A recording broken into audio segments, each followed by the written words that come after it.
Okay, hey guys, so today we're going to be feeding my ball python Artemis, which you guys saw in the first video. So this whole segment is going to be about feeding ball pythons and showing you guys my feeding as well. And we're just going to go through it like that. To start off, snakes are carnivorous, so in the wild they would be eating anywhere from like small rodents to frogs to even some fish. But in captivity we tend to feed them rodents because they're more available to like breeders and different suppliers, so we can get our hands more readily on rodents and buy them in bulk and store them for different snakes because they can all basically live off of rodents. And if you guys also didn't know, snakes eat their prey whole. So what most of the snakes do is that they grab onto their prey and then they wrap around them and basically constrict them tighter and tighter every time their prey breathes outwards, so that they can just like constrict them and constrict them and constrict them until they end up dying and then they swallow them whole. So if you guys want to see that, you guys can stick around for the next part of the video and we will be showing you guys that. If you guys don't want to see that, still stick around, I'll give you guys some more information, but you can skip the whole feeding part. Okay, so basically all the breeders and different places, they usually get their mice frozen so that they can store them for longer. You can feed your snake live, but that's not really recommended as like the live mouse can basically hurt or even kill your snake when they constrict them, and then the mouse will try to defend themselves and then that could end up injuring your snake. So it's always safer to always feed your snake frozen thawed. So for this method, we're gonna take a frozen mouse and we're gonna put it in warm water for about 10 minutes and wait for it to defrost. Okay, so I took out the rat from the thermos and I put him on the paper towel. So now what you want to do is you want to feel the inside and see if it's still frozen or hard from the inside, because if it is, it's obviously not safe for your snake, right?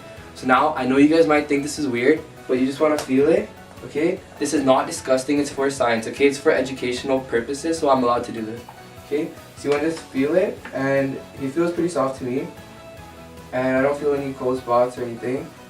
Okay, so now this means that the rat is ready to be fed to the snake. So now what I'm going to do is just dip it in the water one last time just to make it a little bit more hotter, as though a real mouse would be. And then we're going to feed it to Artemis. You never want to put your frozen rat in the microwave, as it can cause hot spots on the rat in different areas and make some parts too hot, some parts too cold. It can mess up your snake's digestive system, so it's always safe to just thaw out your rat in warm water just to be safe. Okay, so we're going to be feeding Artemis a rat pup, which you guys will see in the next clip. But basically you want to feed a good enough width of a rat that is the same width of the largest part on your snake. So typically around like the belly, you want to find a rat that will basically fit that length, so that when it goes inside it will not create like a huge bump, but just like a small bump. So yeah guys, that was pretty much it for the intro of this video. So if you guys want to stick around and see Artemis eat the mouse, you guys can stay on. If you guys don't, you can skip to the end part of this video. And yeah, let's do it.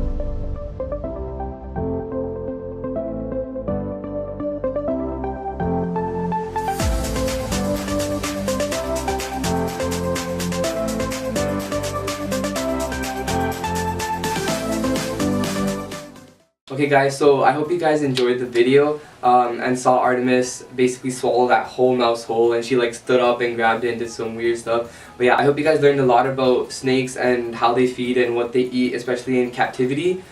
Stay tuned for the next video, it'll be something cool, I promise, alright? Peace.